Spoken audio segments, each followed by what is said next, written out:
용감한 토크쇼 직설 시작하겠습니다. 의대 정원 확대를 둘러싼 갈등이 장기화되면서 의료 현장 곳곳에서 혼란이 빚어지고 있습니다. 정부는 의사들이 떠난 자리를 간호사 인력 활용으로 메우겠다고 하는 등 장기전 태세에 돌입했습니다. 하지만 간호사들에게 과도한 업무를 맡기고 있다는 지적도 한켠에서 나오고 있고요. 여기에 의료 공백에 대한 환자들의 불안감 갈수록 커지고 있죠. 정부와 의사단체의 강대강 대치가 길어지고 있는 상황, 풀어낼 방법은 없는지 지금부터 이야기 나눠보겠습니다. 오늘 함께해 주실 분들 소개하겠습니다. 서울시 의사회 박명화 회장, 또 남서울대 보건행정학과 이주열 교수, 또 건강 돌봄 시민행동 김원일 위원 나오셨습니다. 안녕하십니까? 네, 안녕하세요. 네. 지금 상황이 저희가 이 논의를 한지 이제 3주째 이렇게 접어들어 가고 있는데 사실 지금 나아진 게 없어 보입니다. 지금 상황을 어떻게 보시는지 한 분씩 좀 먼저 의견 회장님부터 여쭙겠습니다. 네, 굉장히 좀 안타까운 상황입니다. 대통령 포함해서 정부는 2,000명이라고 고정된 그 상황에서 전혀 물러서질 않고 또 강대강으로 이제 계속 압박을 수사 등을 통해서 하고 있으니까요. 그래서 이제 그런 상황에서 전공의들 학생들의 자발적이고 그런 저항 운동이 계속 지속이 되고 있고 그 연결해서 펠로우 전임의 선생님들도 많이 계약을 포기하고 나와 있는 상황이고 교수님들도 그 전공의들이 다치게 된다면은 좌시하지 않겠다. 또 실제 이제 또 정부가 교육부를 통해서 수요조사한 내용이 너무나 정부의 압박에 따라서 엄청나게 3,401명이라는 수요조사가 됐기 때문에 네. 많은 보직 교수들이 보직 사임을 요청하고 있고 삭발식이라든지 또 개별적인 또 사직이 이어지고 있어서 굉장히 좀 안타까운 상황입니다. 네. 지금 상황이 생각 이상으로 악화되고 있는데요. 우선은 환자 곁을 떠났던 우리 의사분들은 다시 환자 곁으로 먼저 돌아와야 된다는 게 중요한데 어떤 출구 전략이 좀 필요한 것 같습니다. 서로 강대강으로 대치하고 있어서 그 피해를 온전히 지금 국민들이 접하고 있어서 심각한 상황이고 어쨌든 정부는 이 문제를 해결할 책임도 있기 때문에 의사들은 환자 곁으로 돌아오셔야 되고 정부는 이 문제를 해결해야 된다고 생각을 하고 있습니다. 네, 위원님. 예, 저는 어쨌든 이 문제의 기본적인 원인, 그다음에 핵심적인 문제는 의사들이 응급실, 중환자실 등 필수 의료 현장을 떠났다는 게 있습니다. 네. 이건 거의 협박에 가깝거든요.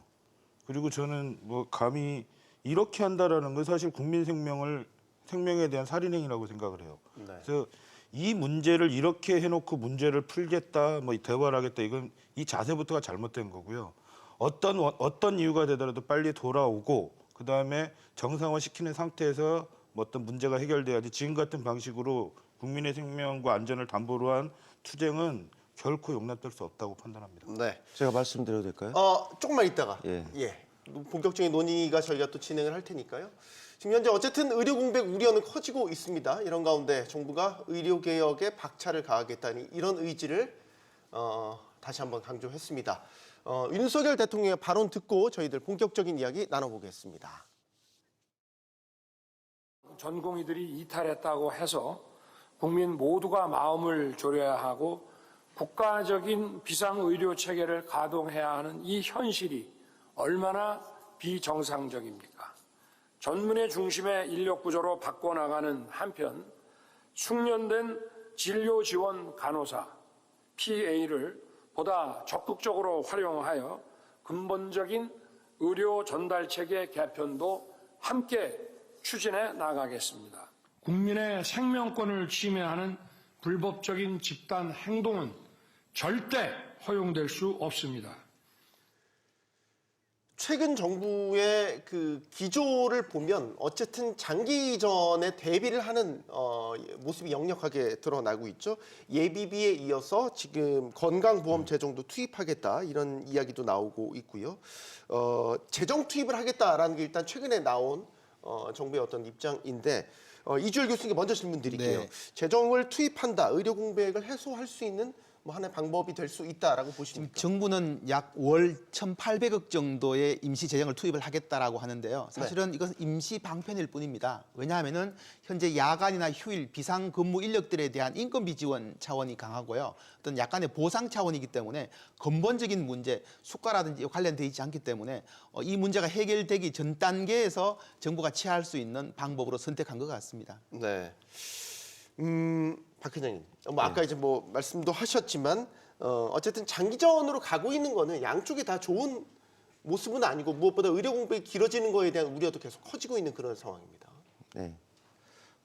아까 뭐 제가 발언권을 갖다 신청했던 부분 그냥 짧게 말씀드리면은 네. 전공의들이 현재 의대 정원 문제에 대해서 이건 잘못된 사항이다 그렇게 판단해서 자발적으로 저항 운동을 하고 있다 하는 거고요.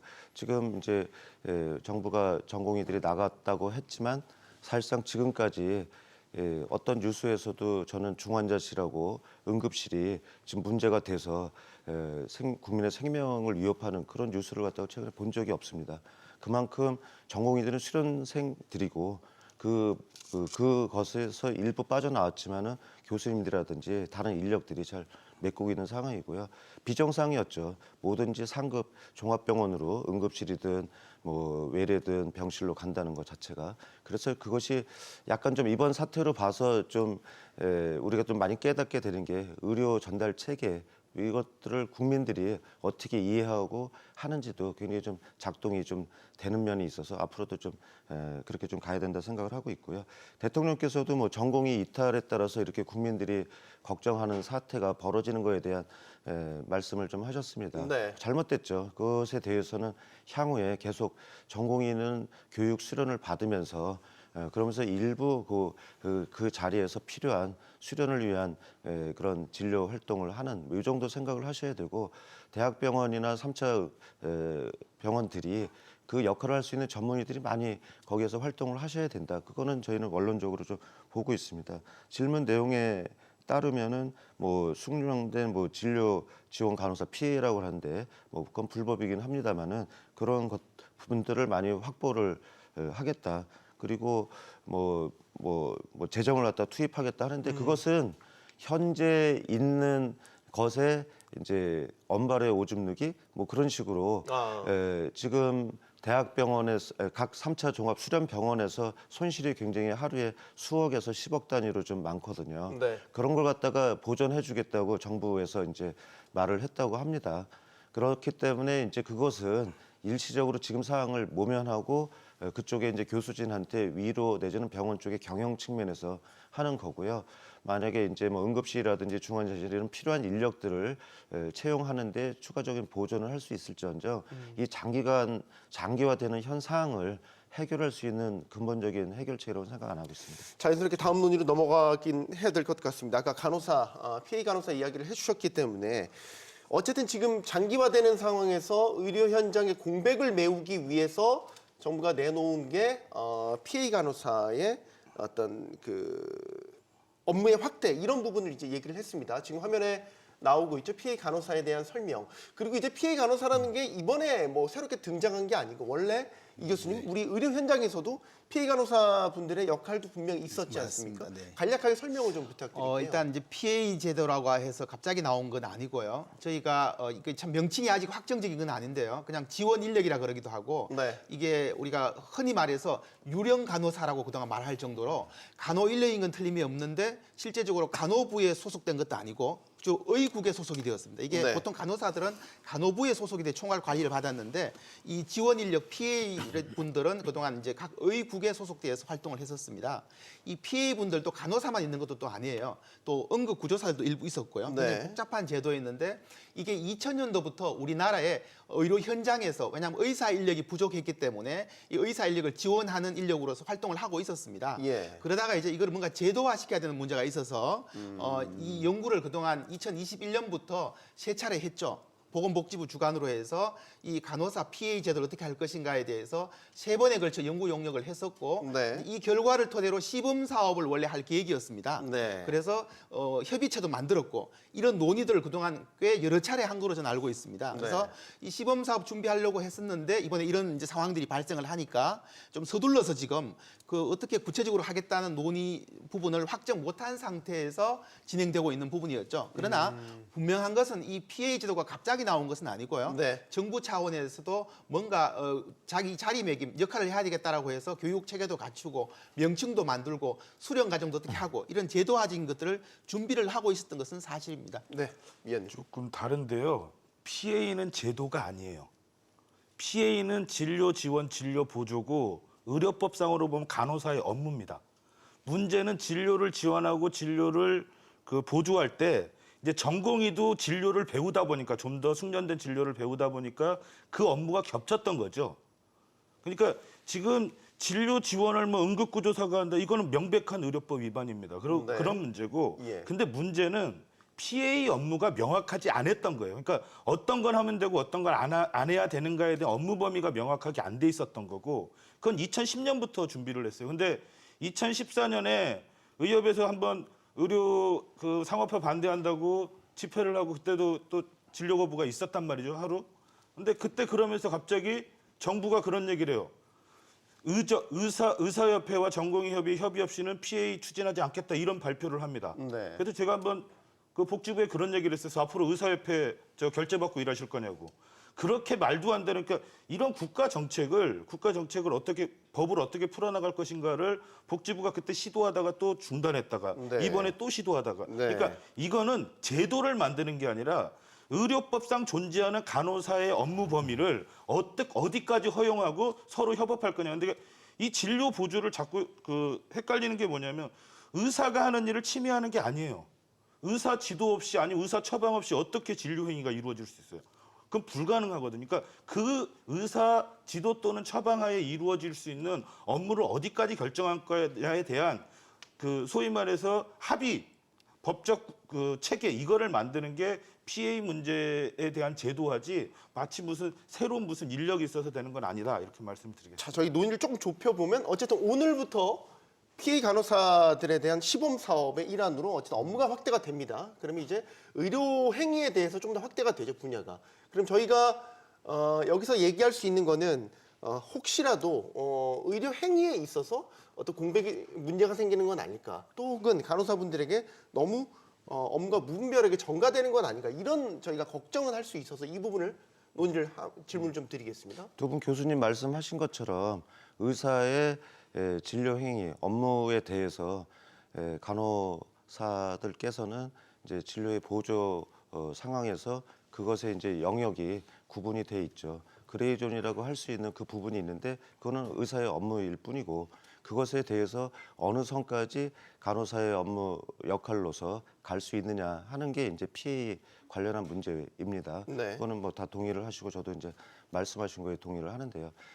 지금 앵커분 말씀하신 내용으로 다시 돌아간다 그러면은 그렇게 해서 논의를 하고 있는 상황이고 저도 대한의사협회에서 관련된 위원장으로서 간호사의 업무 범위, 간호조무사의 업무 범위를 제가 다 만들었습니다.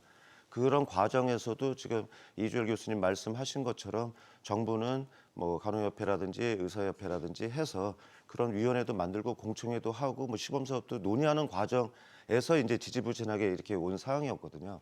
그것을 이번 사태에 전공의 선생님들이 자율적인 판단에서 나가셨다고 해서 그것을 그것을 해결하는 방편으로서 그것을 정부가 전문가의 의견도 듣지 않고 나라서 확대한 것을 오늘부터 한다 이렇게 하니까 현장에서는 혼돈이 있을 수밖에 없는 거죠. 뭐 간호사분들께서 숙련되신 분들이 있고 그것이 현재 여러 가지 명칭으로 불립니다만은 진료 보조 업무를 하고 계시는데 네. 그런 것들이 숙련되게 하려고 그러면은 최소한 오늘도 제가 각 교수님을 뵀습니다만은 최소한 3개월에서 6개월, 길면은 1년, 2년이 걸리는 상황이거든요.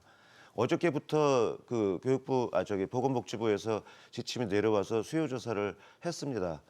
그런데 어떤 특정 병원에서는 한 명도 지원하신 간호사 선생이 없으신 거예요.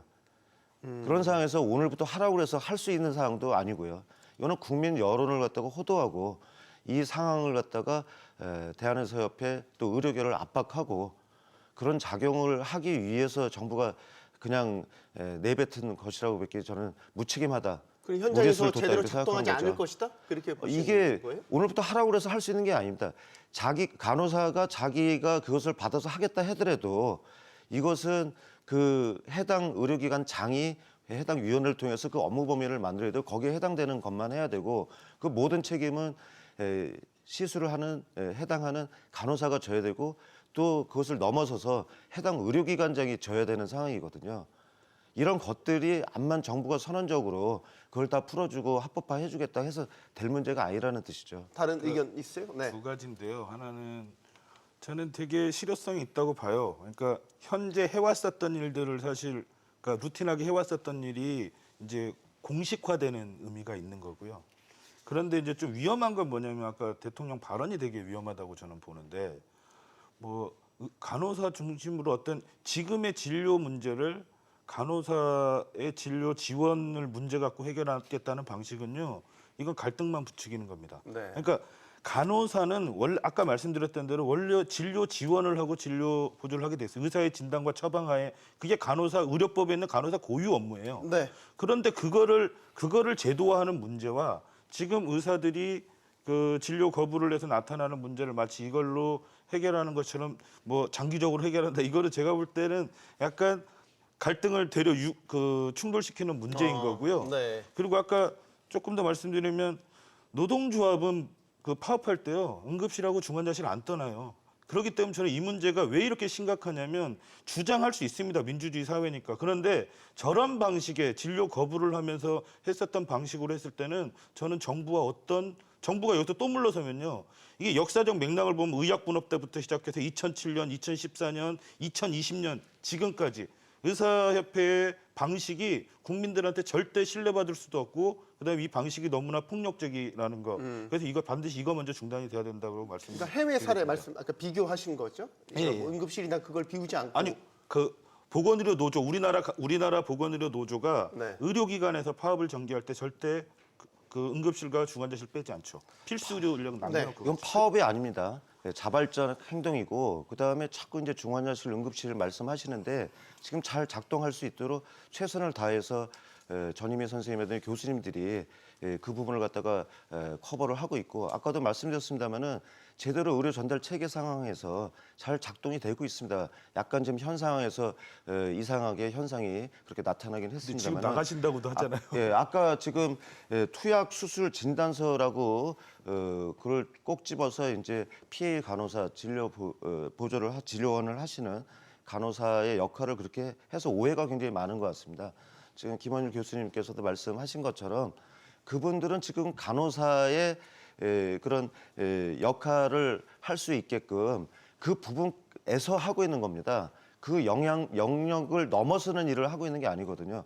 마치 지금 수술 투약 진단서 한다고 그러면은 그분들이 그거를 지금 전공의가 하는 의사 역할을 막 이렇게 할 것처럼 생각하시는데 네. 의사의 처방 지도 감독하에서 그걸 할 수 있는 부분이고요. 수술이라고 하는데 막 지금 뭐 국민들이 걱정하실 수도 있을 것 같습니다. 마치 무슨 수술을 갖다가 간호사들이 하겠다는 얘기가 전혀 아니지 않습니까? 아니죠. 그거는 예. 그렇기 때문에 전혀 오해가 있으면 안 되겠고 따라서 이것이 전공의가 나갔다고 해서 대체할 수 있는 부분이 아니라 하는 말씀을 당연히. 드릴 수 있습니다. 근데 이제 임시 방편으로라도 지금 이렇게 이제 시범 사업으로 해야 어쨌든 의료 공부에 메워질 수 있다라고 보는 게 지금 정부 복지부 판단이기 때문에 도입된 거 아니겠습니까? 만약에 가정입니다만 응급실이나 필수 의료 부문에 대해서 지금 뭐 아산병원을 비롯해서 빅5 병원 교수들도 집단 사직 움직임이 분명히 일어나고 있잖아요. 네. 만약 그분들까지 만약에 의료 현장을 이탈하게 된다면 그때는 정말로 문제가 심각하게 생기는 것 아닙니까?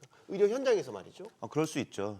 그렇기 때문에 저희가 계속 주장을 하는 게 원점에서 재논의해 주십사. 그리고 진정한 진실성을 갖고서 협상 테이블에서 논의를 하자 하는 거고요. 저희가 네. 뭐 원점 재논의라고 해서 영명 한 명도 안 늘리겠다 그런 얘기가 아니라 네. 제대로 된 연구 자료를 이용해서 제대로 돼서 국민과 국가한테 폐해가 없게끔 하는 그런 쪽에 논의를 하자 하는 사항입니다. 근데 이 부분은 조금 정부 정책 부분을 저희가 좀 봐야 될 것 같은데요. 네. 사실은 이 지금 과제 숙제는 하루 이틀에 나온 숙제가 아니고 오랫동안 우리 보건의료계가 해결해야 될 과제였고요.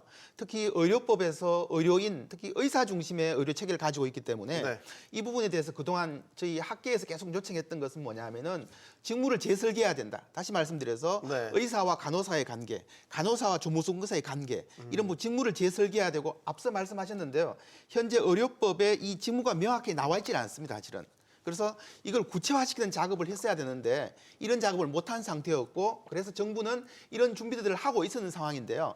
이번에 이런 사태가 발생하니까 이제 정부는 좀 더 빠르게 뭔가 진행해야 되겠다라고 정책적으로 속도를 내고 있는 것 같습니다. 근데 이 시점에 제가 하나 제안 드리고 싶은 것은 우리가 아무리 배가 고프다고 하더라도 푹 과일을 따먹으면 뭡니까? 배탈설사가 날 거 아니에요. 저는 그래서 정책을 조금 더 깊이 있게 들여다봐야 될 것 같은데요. PA도 지금 사실은 PA 전에 지금 전문 간호사 제도라는 게 있습니다. 네. 그러니까 PA는 아직은 제도화가 안 되어 있고요. 법적인 보호 장치가 없기 때문에 시범 사업으로 가려고 하는 거고 이미 우리가 2000년부터 전문 간호사 제도를 도입해서 2005년부터 전문 간호사 자격 시험까지 보고 있습니다. 그래서 이 전문 간호사들이 이미 배출이 되어 있어 대략 한 17,000명 정도 네. 배출이 되어 있고 응급실도 있고 다 중환자실로 다 간호사들이 있어요. 그래서는 예. 이 전문 간호사 제도를 좀 더 활용한다라고 했으면 오히려 제도권 내에서 문제를 풀겠다라고 봤는데 시범 사업이란 명칭을 가지고 아직도 구체적인 설계가 안 된 정책을 좀 가져온 거에 대해서는 조금은 아쉬움이 있고 또 한편으로는 지금 굉장히 다급한 정부 입장도 이해할 필요가 있다라고 보고 아 있습니다. 근데 그거는요. 네. 지금 처음에 그랬어요. 지금 간호사들이 현재 일을 하고 있어요. 근데 불법이든 합법이든 현장에서 이루어지고 있는 일이 있는데 이런 문제가 생기면 꼭 무슨 일이 벌어지냐면 간호사 불법 의료에 대한 얘기가 어떻게 나오냐. 전부 전공의가 고발한 거예요. 전공의들이 고발하거나 병원 의사들이 고발한 거지 시민들이 고발한 게 아니거든요. 네. 그러다 보니까 지금 전공의가 나간 상황에서 법적으로 문제가 될 것 같아. 이거 간호계가 요구를 한 거예요. 이러면 우리가 어떻게 분명히 또 이걸 기화로 삼아서 돌아와서 또 이걸 불법으로 몰 텐데. 네. 그래서 그러면 우리한테 기본적으로 해왔던 일을 할 테니까 해왔던 일을 하려면 그 아까 얘기했던 대로 간호사가 진단을 하거나 수술을 집도하겠다는 게 아닙니다. 해왔었던 일을 하는데 이걸 또 와서 불법이라고 고발할 수 있으니 그거에 대한 보장을 만들어 달라. 그래서 시범 사업이라는 틀을 만든 거죠. 그래서 지금 뭐 아까 얘기했던 대로 이거를 통해서 모든 걸 해결하겠다가 아니라 의사 문제는 의사 문제대로 해결해야 돼요. 다만 의사가 없다 보니까 간호사들이 어떤 구두 처방이라든가 이런 걸로 이미 해왔었던 일을 하겠다는 거죠. 근데 뭐 또 구두 처방전 없었는데 너 이거 했지라는 식으로 어떤 그 사각지대를 해소하기 위해서 지금 시범 사업의 제도가 만들어진 거기 때문에 네. 그건 좀 다르게 구분해서 판단해야 됩니다. 그 하나만 짚을 거는 복지부가 이번 그 PA 간호사 업무 범위 확대를 하면서 구체적인 의료 행위에 대한 그 가이드도 나왔더라고요. 예를 들어서 뭐 검사 판독 의뢰서, 전원 의뢰서, 수술 동의서 이런 초안을 작성하는 업무라든지 뭐 충격파 세석술이라든지 뭐 이제 이렇게 부문별로 좀 이제 구체화시켜서 나왔으니까 그런 부분은 좀 명확해진 그 거 부분은 아닌가요? 명확해졌죠. 왜냐하면 네. 앞서 말씀드렸던 것처럼 보건복지부 간호정책과가 2021년부터 이거를 제도화하기 위해서 이미 준비 작업을 하고 있었고요. 그게 세 번에 걸쳐 연구 용역을 했었습니다. 그리고 협의체를 만들어서 논의도 했기 때문에 어느 정도 논의된 내용도 있고 구체화된 틀도 있었던 거예요. 네. 다만 이제 이 협의체를 충분히 완성된 형태에서 시범 사업을 가지 못했기 때문에 조금 뭐 논쟁의 여지는 있지만 말씀하신 것처럼 없는 걸 만든 건 아니고요. 그동안 병원 단위에서 하고 있던 것을 체계화시키자는 차원에서 정리를 한 상태이기 때문에 아마 최소화로 지금 제안을 한 것으로 알고 있습니다. 네. 거기에 대해서는 제가 반박을 안 할 네. 수밖에 없는 게요. 저희 이거 다음 질문 넘어가야 되는데 근데 너무 여기 중요했어요. 문제에서만- 네. 왜냐하면 제가 관련된 위원회에서도 했고 연구 용역을 봤는데 처음에 연구 용역에서 봤을 때 많은 부분들이 지금하고 완전히 다릅니다. 그러니까 간호사의 업무 영역으로 돼 있는 것들도 있었고, 그다음에 이거는 의사의 영역이라고 하는 것도 있었고, 그다음에 이거는 차후 논의를 해야 될 부분이라는 게 굉장히 좀 많이 있었고요. 그런 상황에서 진행이 안 됐던 거거든요.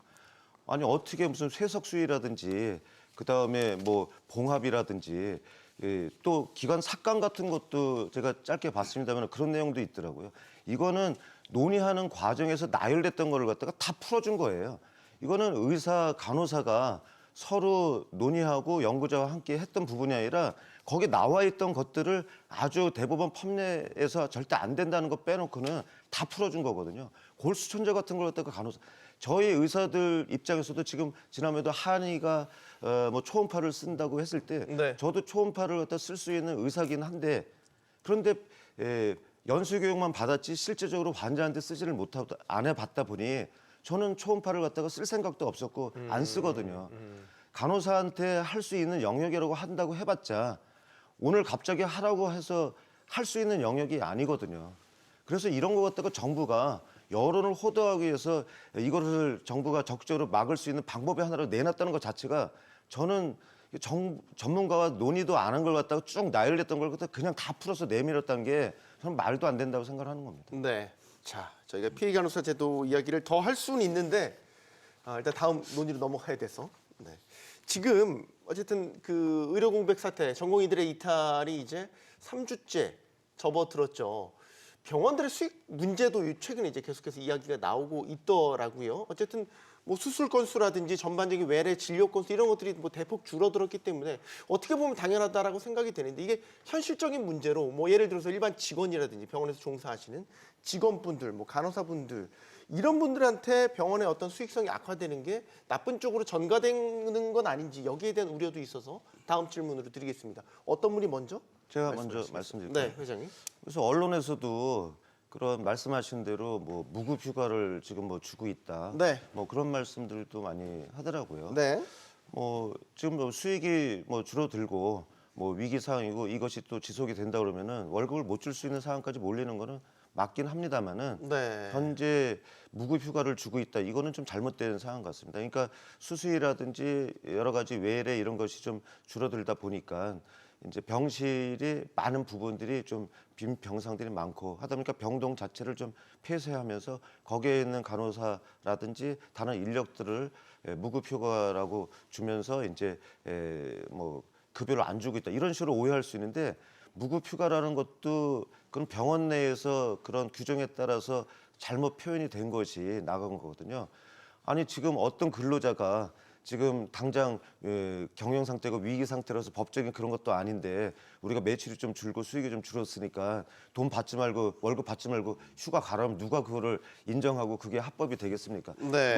그것에 대한 오해는 급여를 다 주는데 추가로 휴가비를 안 주고 쉬게끔 한다.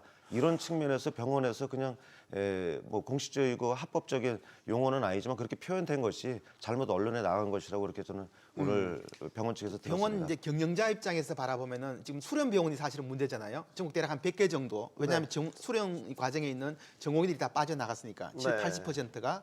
그럼 어쩔 수 없이 우리 병원 체계는 의사 중심인데 의사가 다 빠져나갔으니까 기본적인 진료들 외래든 입원이든 상당히 줄어들 수밖에 없죠. 그럼 의사 중심으로 같이 활동했던 간호사들이나 병원에 있는 여러 인력들이 좀 여유가 생길 수밖에 없는 구조일 거예요. 네. 이제 그런 상황에서 경영자 입장에서 볼 때면은 어차피 우리가 법적으로 규정된 어떤 연가라든지 뭐 월차 뭐 여러 가지가 있지 않습니까? 이런 부분은 이번 기회에 좀 이렇게 소진하게 발휘할 수는 있죠. 그렇지만은 이게 언제 어느 상황에서 사태가 돌아갈지 모르기 때문에 그렇게 뭐 어떤 계획적으로 이제 경영자 입장에서 다 무급 휴가를 가라 뭐 이렇게 하기는 쉽진 않을 겁니다. 다만 네. 이제 일부 병원에서 뭐 이런저런 상황들이 있을 수 있다라고 저는 예측을 하고 있습니다. 네. 예, 저도 한 위원님, 말씀 네. 드리면 우리나라 의료기관 95%가 민간 의료기관이에요. 네. 그리고 그들이 상급종합병원 뭐 수익이 평균 수익이 450억이었대요 2023년에. 네. 그러면 그 수익 날 때 뭐 사회로 환원했습니까? 아니 무슨 지금 이 상황에서 뭐 의료기관에 대해서 지금 이 상황은 충분히 민간 그리고 코로나 발생했을 때도 사실 병상 안 내놨잖아요 병원들. 공공적인 역할을 하나도 안 하면서 우리 수익 줄었으니까 그거 보상해달라? 전 말도 안 되는 소리라고 생각합니다. 병상을 왜 안 놨습니까? 아니 많이 안 병상을 내놨죠. 왜 많이 안 내놨습니까? 아니, 그래서 우리가 병상 코로나19를 대란이 극복했던 거 있었죠. 아니겠습니까? 코로나 때 우리나라 병상이 옷이 2배가 많아요. 그럼에도 불구하고 중환자실 제대로 안 내놨죠. 왜냐? 그러다가 코로나 감염되면 병원 경영 줄까 봐 그랬던 거 아닙니까? 아, 잘못 알고 그거 있는 상황이 이미 신문에 다 나온 내용들이에요. 제가 초반에는 알고 그럴 있는 수도 게 아니라. 있었습니다만은 그 이후에는 다 내놔가지고 그러니까 그 다음에도 많은 그 타격이 역할이 있었죠. 안 이루어진다고요. 우리나라 이렇게 민간 의료기관 95%인 상황에서 거기서 국가가 이런 위기 상황이라든가 이런 게 작동이 될 때 작동이 안 돼요. 지금 의사들이 이런 상황을 만들듯이 이건 인재거든요. 의사들이 지금 진료를 거부하고 있는 사태가 나타나듯이 네. 병원에서도 그렇게 나타나는 거죠. 자, 좀 뭐 정리할게요. 예. 이게 저희가 코로나 때까지 가면 답이 안 나옵니다. 시간은 정해져 있으니까. 저희가 이제 좀 무거운 이야기를 이제 다룰 거라서 아마 이제 하실 말씀들이 많을 것 같아요. 지금 정부가 어쨌든 시한을 정해놓고 돌아오라고 전공의들에게 얘기를 했는데도 불구하고 90% 이상의 전공의들은 현재 의료 현장으로 돌아오지 않고 있죠. 자, 정부가 이들에 대해서 지금 예정대로 면허정지 처분 진행하겠다라고 이야기를 하고 있습니다. 일단 강경한 입장입니다. 지금 이런 강경한 입장이 사태 해결에 도움이 될까? 여기에 대한 많은 이야기들이 나올 수 있을 것 같아서 어떤 부분부터 이건 말씀 주시겠습니다. 제가 이주열 이제 교수님. 해결 네. 방안, 출구 전략에 대해서 좀 말씀을 드리는 게 필요할 것 같습니다. 왜냐하면 지금 완전히 강대강이고요. 지금 이미 이제 우리 대통령께서도 절대 물러설 수 없다라고 발표하셨고, 그리고 의협을 대상으로 우리 협상 상대가 아니라고까지 보건복지부도 이야기를 했었고, 네. 이 상태에 대화에 지금 출구가 없는 상태여서요. 네. 제가 이 상황에서 문제를 해결하기 위해서는 제가 하나 개인적으로 제안 드리고 싶은 것은 이미 보건복지부가 필수 의료 정책 패키지를 발표하면서 대통령 직속 의료 개혁 특위를 만들겠다라고 했습니다. 네. 그리고 국무총리실을 중심으로 해서 지금 TF를 구성해서 구성을 하겠다고 했고요. 이 속도를 좀 빠르게 해서 대통령 직속 의료 개혁 특위 위원장은 대통령이 될 거니까 부위원장과 위원들을 빨리 구성해서 여기가 정부의 협상 파트너가 되어서 그다음에 저는 의협을 싫든 좋든 어쨌든 대화의 창구, 협상 파트너로 인정을 해야 됩니다. 우리가 뭐 여러 가지 이유에서 의협이 충분한 협상 파트너라고 아니라고 하는 입장은 좀 바꿔야 될 것 같고요. 그래서 지금 이제 이런 협상 체계를 갖추지 않으면은 논의가 될 수가 없는 구조라고 저는 생각을 합니다. 그래서 네. 협상하기 위해서 뭔가 유연성을 가져야 되는데 좀 너무 강대강이어서 이렇게 가다가는 그 피해가 온전히 이제 국민들 환자에게 오니까 이 문제는 해결해야 된다라고 보고 있습니다. 그 정부 강경한 입장, 그러니까 전공의들에 대한 어떤 그 면허정지 처분, 그 법적 조치를 집행하겠다라는 거에 대해서 지금 그 다음 사태를 이제 뭐 의사들도 교수까지 이제 들고 일어나서 사태가 더 지금 확전될 이런 조짐을 보이고 있어서 불안감을 갖고 이 사태를 지금 계속해서 국민들께서 바라보고 계셔서 의협 입장에선 지금 상황을 어떻게 보고 계시는지. 예, 뭐 앵커분 진행하시는데 죄송합니다만 코로나19 상을 짧게 저희가 지적 코로나19 유감을 갖다가 말씀 안 해요. 말씀하셔야겠어요? 네, 알겠어요. 저희는 짧게만 부탁드릴게요. 네. 코로나19 진료 상황에서 수많은 뭐 간호사 그리고 또 의사 포함한 간호조무사 포함해서 많은 직역들이 코로나19 극복에 동참해서 이제 극복을 했습니다. 진료하시던 의사 선생님도 많은 분들이 돌아가셨고요. 그런 상황에서 좀 유감스럽다는 말씀을 드리겠고요. 네. 처음에는 코로나19에 대해서 우리 정부나 연구자들이나 병원들이 파악을 못했던 거죠. 이미 중환자실에서는 생명을 다투는 분들이 있었고 그분들의 전염이라든지 이런 걸 갖다가 우리가 파악을 갖다가 하는 짧은 순간에 그랬던 거지. 그건 되게 좀 일부러 민간 병원들을 95%라서 저희가 병상을 안 내놔서 사태가 악화됐다. 그렇게는 전혀 동의할 수 없다는 점을 네. 짧게 말씀드리겠습니다. 알겠습니다. 현재 상황에서 이제 지금 이주열 교수님께서 말씀하신 의협을 협상 파트너로 생각 안 한다. 뭐 이거는 정부의 그 대응을 전혀 이해를 못 하고 있고요. 지금 학생들, 전공의들, 교수님들 모두 다 의협 비대위와 함께 가고 거기에서 이제 협상을 해주기고 이를 바라고 있고 다 그렇게 해서 계속 소통을 하고 있습니다. 물론 학생과 전공의가 자발적으로 행동을 하고 있는 상황이기 때문에 그분들의 의견을 저희가 존중한다는 그런 비대의 입장은 확고하고요. 그렇기 때문에 뭐 의협을 갖다가 협상 파트너에서 배제하고 다른 어떤 루트랑 한다 하는 거는 의료계에서 절대로 학생 전공의 포함해서 받아들일 수 있지는 않다. 그런 말씀 드리겠고요.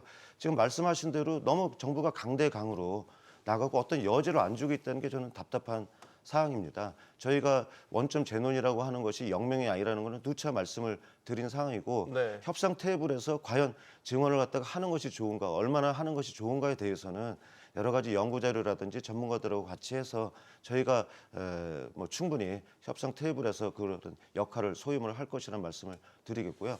암만 강대강으로 해서 정부가 저희들을 압박한다고 해도 저나 비대위나 또 학생 전공의들은 굽히지 않고 있다 하는 생각입니다.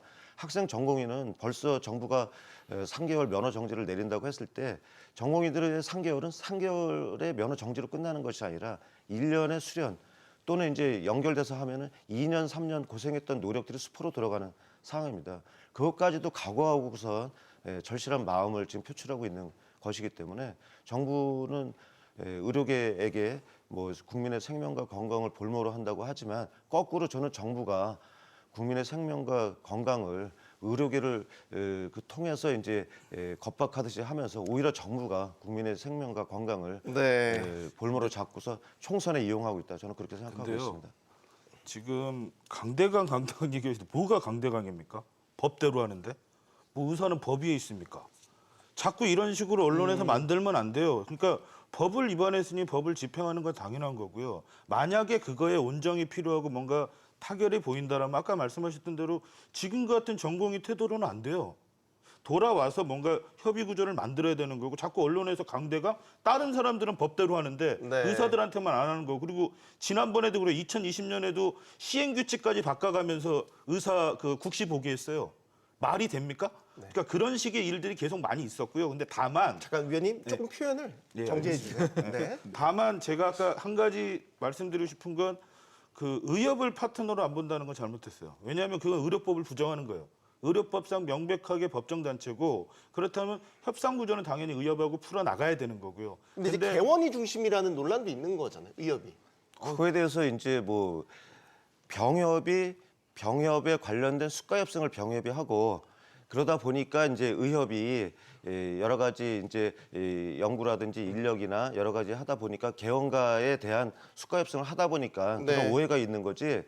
병협은 병원장들의 그런 모임이고요. 예. 그다음에 의협은 병원장도 의사일 경우에는 모든 의사들의 사단법인 네. 법정 단체 말씀드리고 거기에 해당되는 뭐 대의원이나 네. 이사진이나 또 학회나 모든 구성원들이 의협의 구성원으로 되어 있습니다. 의사 또 지금 저항 운동을 하고 있는 전공의들이 위법을 저지르고 있다. 그게 아니라 정부가 2,000명이라는 과도한 또 일방적인 그런 발표를 하고서 바로 즉시 그날 16개 저를 포함한 16개 시도 회장들한테 단체 행동 교사 금지 명령을 내렸고요. 준비를 착착착착 하고 있습니다.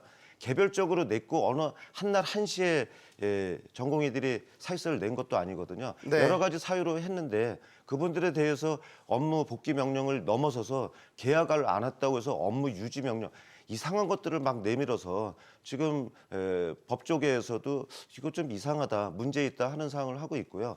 저희가 그래서 대항을 하기 위해서 일부 전공의들은 자기가 낸 날로부터 한 달 30일만 근무를 하면은 그 다음에는 대항력이 생기지 않을까 하는데 정부 또 그것까지 막고 있고요. 지금 정부부터 위법 탈법을 하고 있고 그것에 저희가 저항을 그렇게밖에 할 수가 없고 정부한테 강력하게 협상 좀 다시 합시다, 대화 좀 같이 합시다 하는데 정부는 구속 수사까지 운운하면서 7,000명이 넘는 미복귀 전공의들한테 3개월 이상의 면허 정지를 하겠다고 하면은 네. 이게 돌아오라는 겁니까? 돌아오지 말라고 하는 겁니까? 알겠습니다. 위원님 아까 말씀을 다 예. 매듭 짓지 못하신 것 같아서요. 다시 바로 그래서 건드립니다. 아까 얘기했던 대로 협상이라는 건 서로 여지가 있어도 기본적인 국민들이 납득할 만한 정도가 돼야 돼요. 네. 근데 뭐가 납득할 게 있습니까? 돌아오지도 않고 아까 이 행동이 제가 좀 과격한 표현을 썼지만 어쨌든 아무리 순차적으로라도 이게 이래서 정상화 안 된다는 거 뻔히 알고 이게 볼모로 국민 생명 볼모로 한다는 거 인지 안 하는 국민들 없어요. 그럼에도 불구하고 그런 행태를 계속 유지하면서 실제로 정부 길들이기를 들어가는 거고 그리고 이 정책이 정말 의사들이 이런 방식으로 해서 만약에 의사결정이 된다면 우리나라 보건의료 정책은 전부 다 그 보건의료를 제공하는 사람들에 의해서 결정이 돼야 된다는 얘기하고 똑같이 돼버리는 거죠.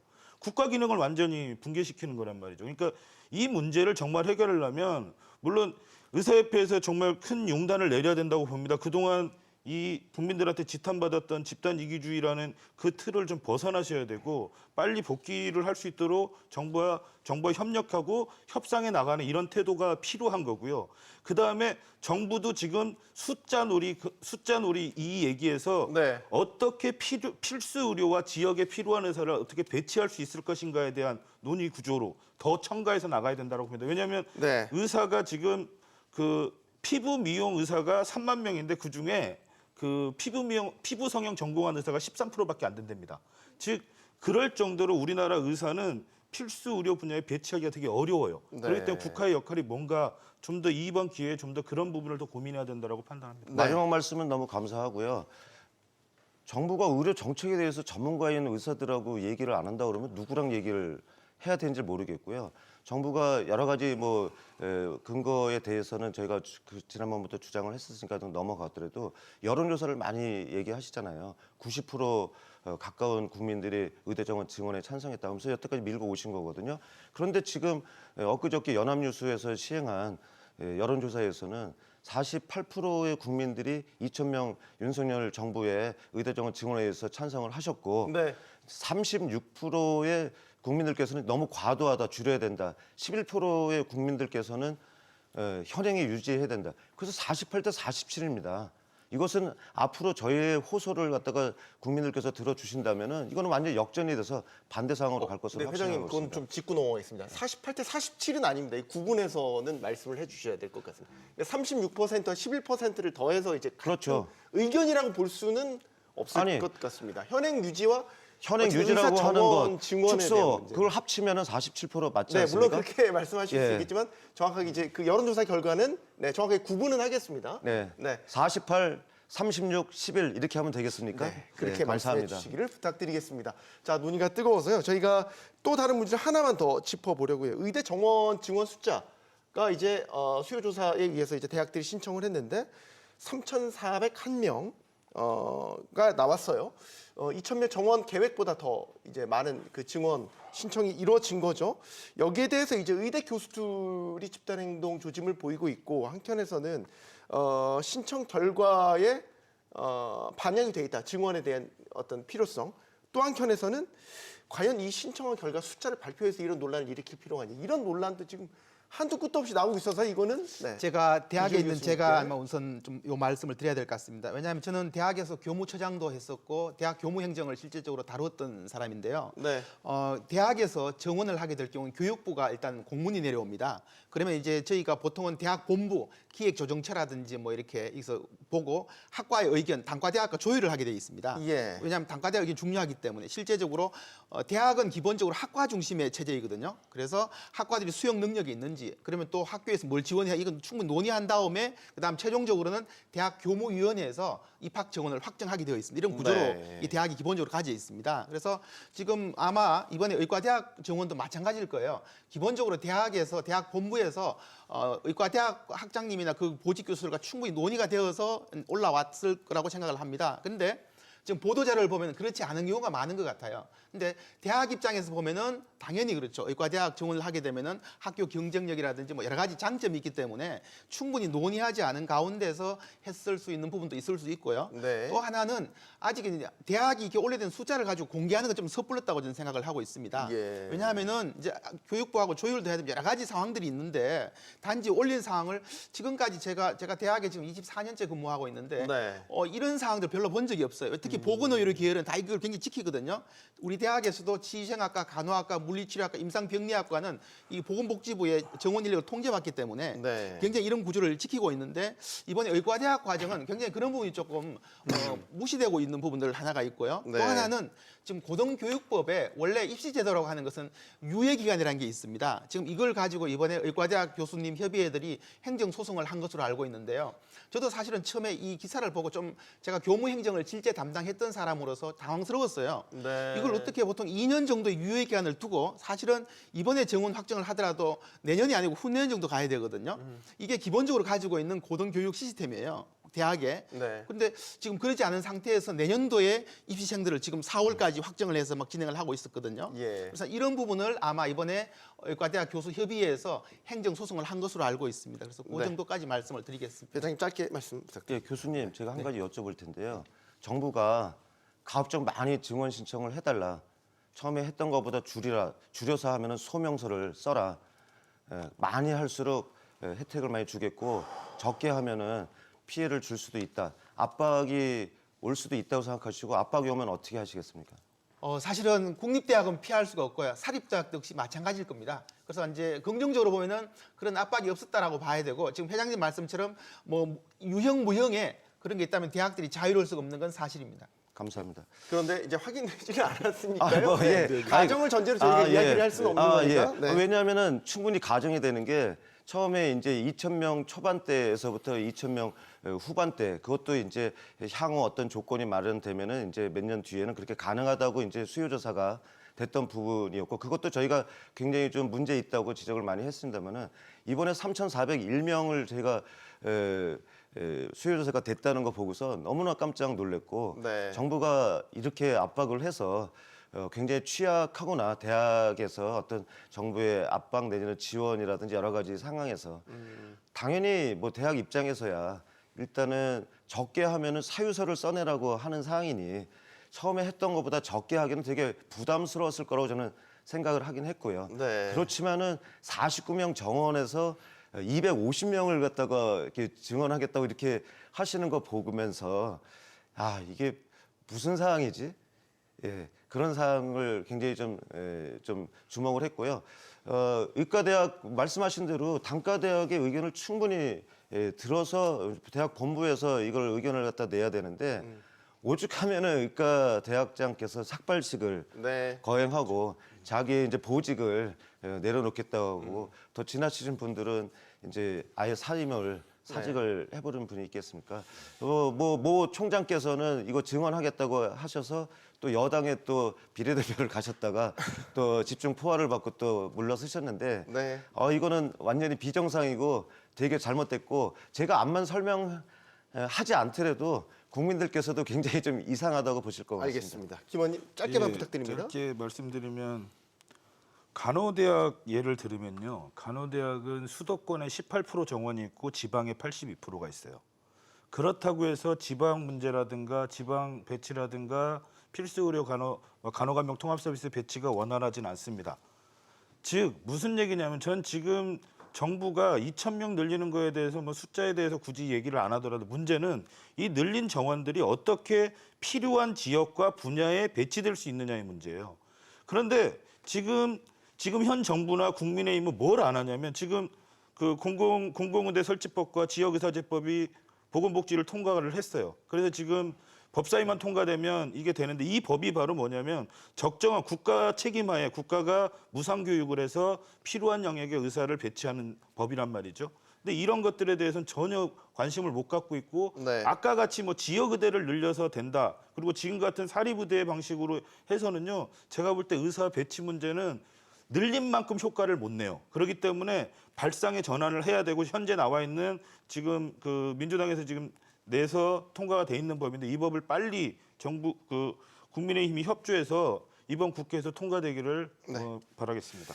자, 오늘 토론에서 저희가 시시비비를 가리자는 건 아니었습니다. 정부도 의료계도 의료가 필요한 환자를 우선적으로 생각해달라는 말씀을 마지막으로 드리고 오늘 토론 마치겠습니다. 수고하셨습니다. 고맙습니다.